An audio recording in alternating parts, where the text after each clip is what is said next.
नमस्कार दोस्तों, आप सभी का हमारे YouTube चैनल पर स्वागत है। जैसे कि मैंने अपने लास्ट वीडियो में आप सबसे कहा था कि मेरा जो नेक्स्ट वीडियो होगा वो सोफोस फायरवॉल पे होगा। तो आइए स्टार्ट करते हैं आज का सेशन। Sophos firewall. सबसे पहले इसकी डिटेल्स देख लेते हैं कि फायरवॉल क्या होता है, क्यों ज़रूरी होता है, क्या क्या फीचर्स इसके साथ आते हैं, कैसे हम अपने नेटवर्क को इसके साथ मॉनिटर कर सकते हैं। तो सबसे पहले हमें फायरवॉल को जानने की ज़रूरत है। फर्स्ट मेरा जो टॉपिक देख रहे हैं, व्हाट इज़ फायरवॉल और यूटीएम, राइट। फायरवॉल और यूटीएम मोस्टली ये सेम ही होते हैं, अलग अलग आईटी पर्सन्स इसको अलग अलग वर्ड में बोलते हैं, बट जो फेमस वर्ड है वो फायरवॉल है। यूटीएम का फुल फॉर्म होता है unified threat management. Basically firewall एक सिक्योरिटी फीचर्स के बंडल के साथ आता है, जिसके साथ content filtering, application filtering, email की filtering, anti spam and antivirus in the sense gateway level antivirus, ये सारी चीज़ें, ये सारी फीचर्स उस बंडल के में होती हैं। Why firewall is required for network. हमें फायरवॉल की ज़रूरत क्यों होती है अपने नेटवर्क के लिए? सो बेसिकली अगर आपके पास फायरवॉल है और अगर आप अपने नेटवर्क में से कोई भी चीज़ बाहर से एक्सेस कर रहे हैं या अपने नेटवर्क से आप किसी यूजर्स को बाहर का एक्सेस दे रहे हैं, इन द सेंस अगर आपके पास कोई होस्टिंग सर्वर है और वर्क फ्रॉम होम यूजर कर रहा है तो आप अपने सर्वर का एक्सेस उसे आप उसके घर से दे रहे हैं, तो विदाउट एनी सिक्योरिटी चेक आपका सर्वर एक्सपोज हो रहा है बाहर, जो कि बहुत ही ईजिली आपका जो सर्वर है वो हैक हो सकता है या फिर वो वायरस से इन्फेक्टेड हो सकता है। सेम अगर आपका कोई इंटरनल यूज़र कोई वेबसाइट यूज़ कर रहा है, कोई शॉपिंग साइट यूज़ कर रहा है जो कि आपके प्रोडक्टिविटी पे, उस यूज़र के वर्क के प्रोडक्टिविटी पे डिफर करता है, तो इन सब को रोकने के लिए हम फायरवॉल का यूज़ करते हैं, राइट। थर्ड पॉइंट है how to know which firewall model is required for my network. In the sense कि आपको कैसे पता चलेगा कि मेरे नेटवर्क के लिए सबसे सुटेबल फायरवॉल का मॉडल कौन सा होगा, कौन सा मॉडल मैं चूज करूं ताकि मैं अपने नेटवर्क को प्रोटेक्ट कर सकूं। तो बहुत सिंपल सा फंडा है इसका। जो फायरवॉल्स आते हैं मार्केट में वो कभी भी यूज़र बेस्ड नहीं होते। हमारे पास वेंडर्स कंपनियाँ आती हैं और बोलते हैं सर आपके पास कितने यूज़र्स हैं, वो फिर यूज़र के हिसाब से वो फायरवॉल मॉडल सजेस्ट करते हैं। बट एक चीज़ अपने माइंड में हरदम क्लियर कर लीजिए कि फायरवॉल या यूटीएम जो आते हैं वो कभी भी यूज़र बेस्ड नहीं आते, राइट। वो कंकरेंट सेशन बेस आते हैं, इन द सेंस कि आपके नेटवर्क से कितने सेशन क्रिएट हो रहे हैं। तो सपोज दैट अगर आपके पास 50 यूज़र हैं तो बाय डिफ़ॉल्ट आप मान के चलिए कि आपको 100 यूजर्स के लिए फायरवॉल लेके चलना है। इन केस अगर आपके पास यूज़र एक्सटेंड भी करते हैं तो आपको दूसरा फायरवॉल यूज़ करने की ज़रूरत नहीं पड़ती और ना ही पड़ेगी। सो बेसिकली 50 यूज़र हैं, आपने 100 यूजर्स के लिए फायरवॉल लिया, तो users in the sense person नहीं, इसमें आपके मोबाइल डिवाइसेस हो सकती हैं, आपके लैपटॉप होंगे, आपके डेस्कटॉप होंगे, आपके सर्वर भी होंगे, आप बहुत सारे यूजर्स आईपैड भी लेके आते हैं। तो इन the sense firewall user count नहीं करता, फायरवॉल को डिवाइस काउंट करना है कि पर डिवाइस कितना सेशन जनरेट कर पा रहा है।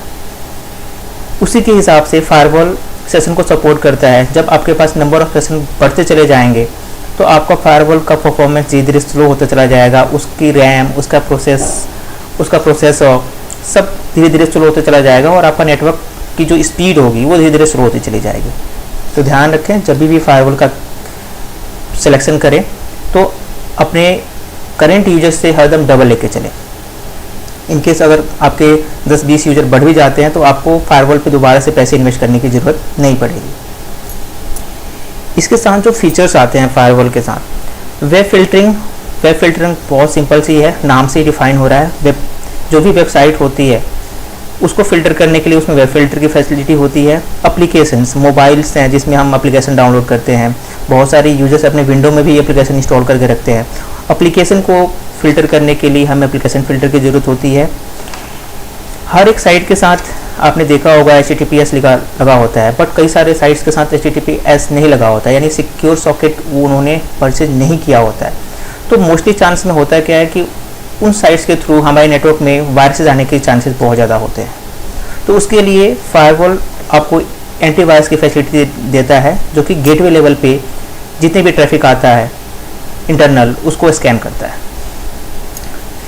इसमें लोड बैलेंसिंग की भी फीचर्स होती है। Load balancing in the sense आपको मान के चलिए आपके पास 2 ISP हैं, इन द सेंस 2 आपके पास इंटरनेट कनेक्शन है, राइट, और आप अपने नेटवर्क के ट्रैफिक को दोनों कनेक्शंस को यूज करना चाहते हैं, यानी इन द सेंस कि आप 50-50 आप चाहते हैं कि 50% आपका नेटवर्क किसी फर्स्ट ISP के थ्रू जाए, 50% नेटवर्क आपके सेकेंड ISP के थ्रू जाए, तो आप इजीली मैनेज कर सकते हैं।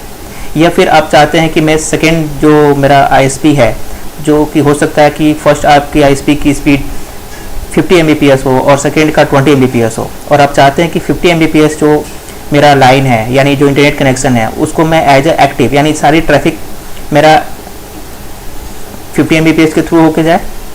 अगर मेरा 50 Mbps वाला जो इंटरनेट है अगर वो डाउन हो जाता है तो ऑटोमेटिक सारी के सारी ट्रैफिक 20 Mbps पे स्विच हो जाए, आपको मैनुअल स्विच करने की ज़रूरत नहीं पड़ती, तो वो भी फैसिलिटी अवेलेबल है। एंड सबसे मेन फैसिलिटी जो है, जो बहुत सारे लोग यूज़ नहीं करते या बहुत सारे लोगों को पता नहीं होता, कि अगर आपके पास 50 Mbps और 20 Mbps की 2 पाइपलाइन है, यानी 2 इंटरनेट कनेक्शन है, तो आप दोनों को स्पीड को मर्ज भी कर सकते हैं with the firewall. In the sense आपको जो नेटवर्क में स्पीड मिलेगी वो 70 Mbps मिलेगी। जी हाँ, ये पॉसिबल है और ये होता है, राइट।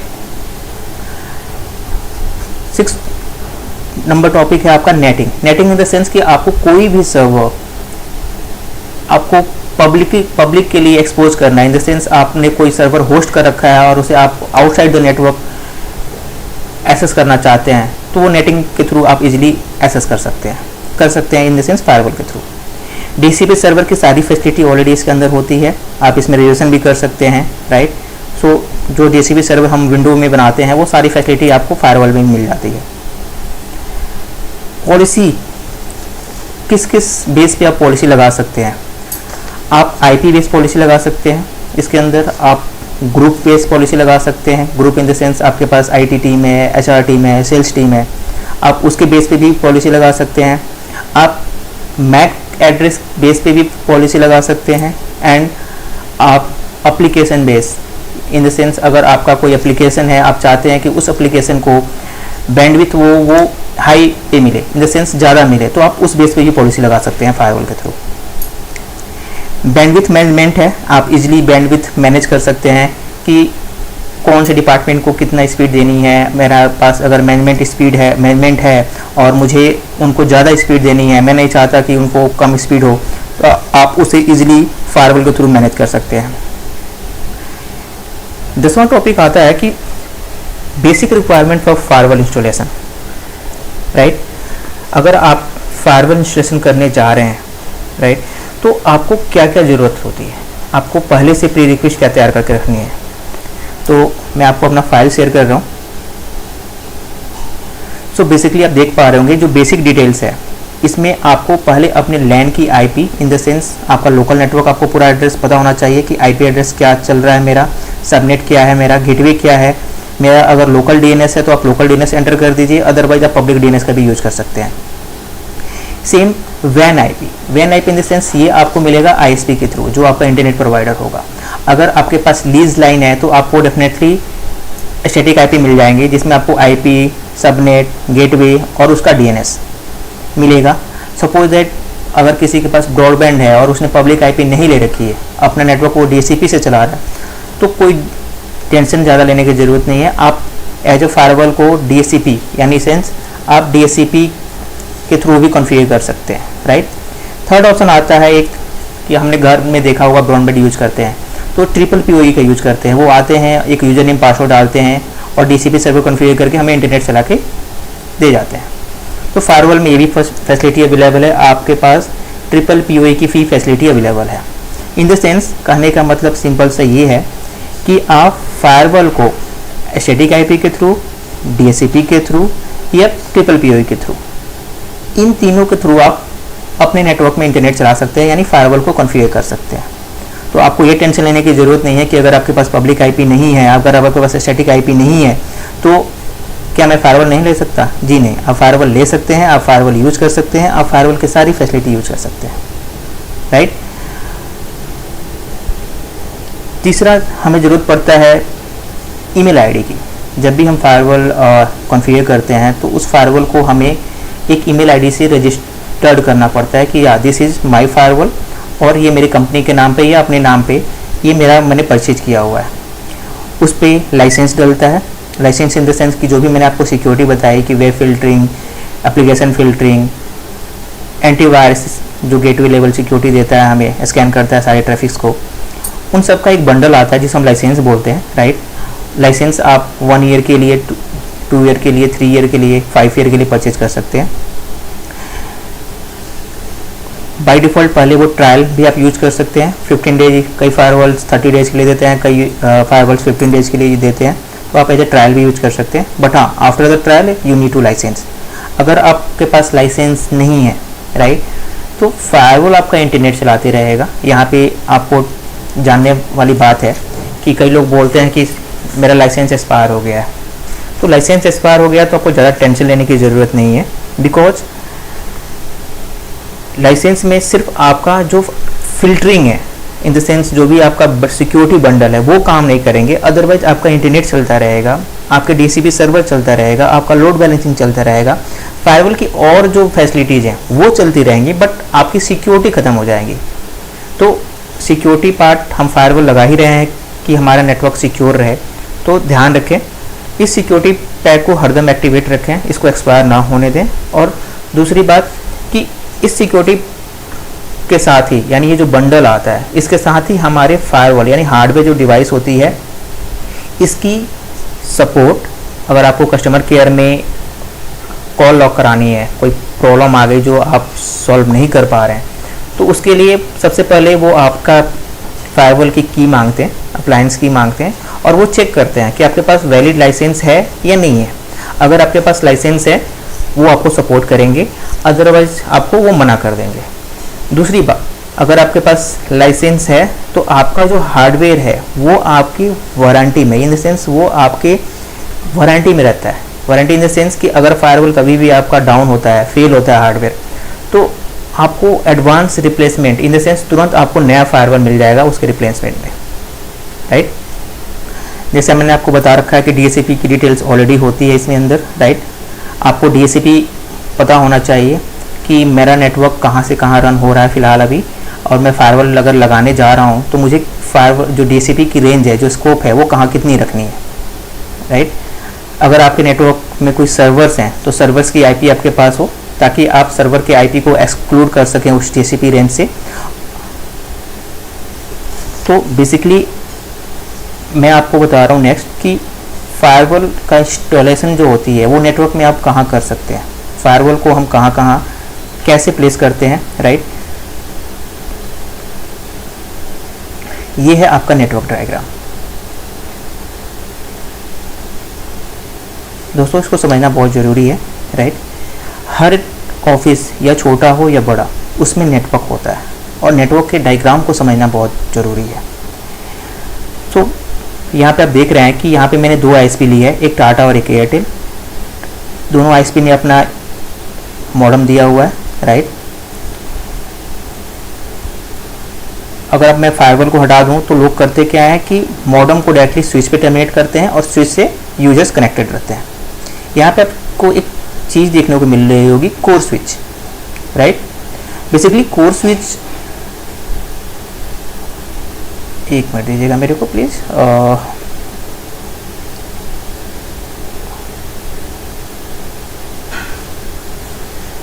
या सो बेसिकली कोर स्विच मैंने यहाँ पे क्यों यूज किया है, क्योंकि जितनी भी बड़ी कंपनियाँ हैं वो कोर स्विच यूज करती हैं। Core switch in the sense 10 gigahertz, इसकी लोड बैलेंसिंग जो क्षमता होती है, कैपेसिटी होती है, वो बहुत ज़्यादा होती है।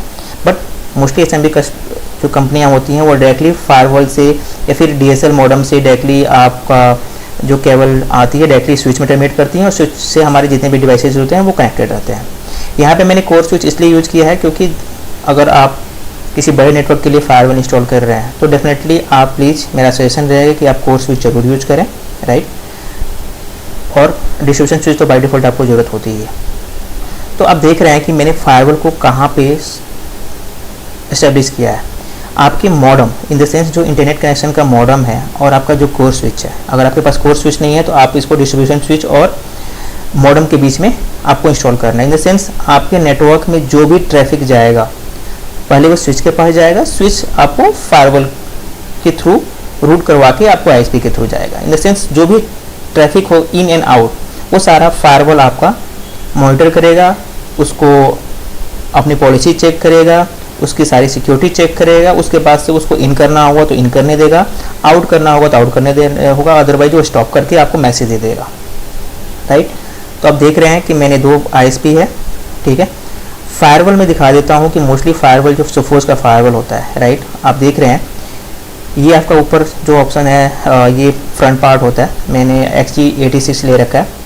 मेरे पास डिफरेंट फायरवॉल्स हैं तो मैं आपको 115 भी का जो प्रैक्टिकल जब हम करेंगे लाइव प्रैक्टिकल तो वो 115 पे भी करेंगे, 240 पे भी करेंगे, राइट। XG240 पे भी करेंगे इसका प्रैक्टिकल हम। बट जो सोफोस का फायरवॉल का आप देख रहे हैं बनावट सबकी सेम होती है लगभग, राइट। सब में आपका लैन पोर्ट, वैन पोर्ट, DMG पोर्ट और अदर्स पोर्ट्स होते हैं। एज पर द मॉडल ये पोर्ट्स बढ़ते चले जाते हैं। ये आपका पावर बटन होता है, राइट। ये छोटा मॉडल है इसलिए आपको ये पावर एडाप्टर मिलता है, अदरवाइज यहाँ पे जो हम सिस्टम में लगाते हैं उसके लिए प्रॉपर पावर केबल लगती है। कंसोल के इसमें पोर्ट होते हैं। ये फ्रंट साइड में आप देख रहे हैं कि जैसे ही आप लाइन एक्टिव होगी इसमें आपका स्टेटस दिखाएगा, राइट, कि डिवाइस ऑन है। इसके हार्ड डिस्क की लाइट दिखाएगी, राइट। इसमें लैन केबल, वैन cable, DMG ports and other ports अगर एक्टिव है तो यहाँ पे ये आपको इंडिकेशन देगा। अब लैन पोर्ट, वैन पोर्ट और DMG पोर्ट, ऐसा नहीं है कि जो इसने लैन पोर्ट लिखा हुआ तो इसको आप एज ए लैन ही यूज़ कर सकते हैं। ये आपके ऊपर डिपेंड करता है कि किस पोर्ट को आप किस हिसाब से यूज़ करते हैं। आप लैन को वैन की तरह यूज़ कर सकते हैं, वैन पोर्ट को लैन की तरह यूज़ कर सकते हैं, DMG पोर्ट को अनदर वैन की तरह यूज़ कर सकते हैं, राइट। तो ये आपके ऊपर डिपेंड करता है। तो ये सपोज फायरवॉल है, राइट। सारे फायरवॉल्स ऑलमोस्ट सेम होते हैं, कॉन्फ़िगरेशन सेम होती है, बस उनका डैशबोर्ड अलग होता है। सबको लाइसेंसिंग की ज़रूरत पड़ती है। तो सबसे पहले आप फायरवॉल को समझ लें। अगर इस सेशन के रिगार्डिंग कोई भी आपके माइंड में क्वेश्चंस हो, राइट, मैं आपको फिर से दिखा देता हूँ। ये मेरे टॉपिक्स थे आज के।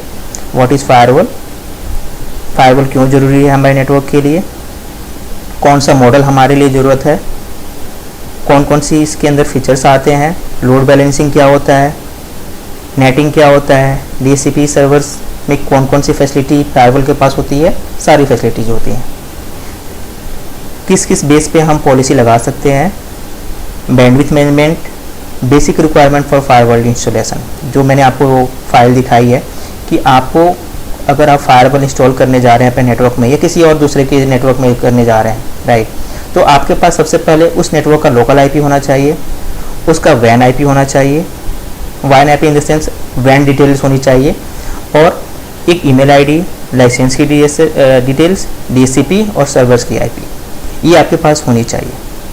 ये बहुत ही बेसिक चीज़ें हैं। सो नेक्स्ट वीडियो में हम सीखेंगे कि journal setup in the sense firewall install कैसे करते हैं।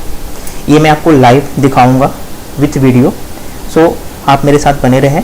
नेक्स्ट वीडियो का में हम जल्दी मिलेंगे आप सबसे। तब तक के लिए धन्यवाद। प्लीज़ अगर ये मेरा वीडियो आपको अच्छा लगे तो सब्सक्राइब करना ना भूलें, लाइक करें। अगर आपको कोई क्वेश्चन है तो प्लीज़ कमेंट बॉक्स में मुझसे क्वेश्चन पूछ सकते हैं, या मेरे लिंक्डइन प्रोफाइल पे जाके मुझे फॉलो कर सकते हैं, या मुझे कमेंट बॉक्स में जाके या चैट बॉक्स में जाके आप मुझे वहाँ पे क्वेश्चन भी पूछ सकते हैं। Thank you so much for watching my video. Thank you so much.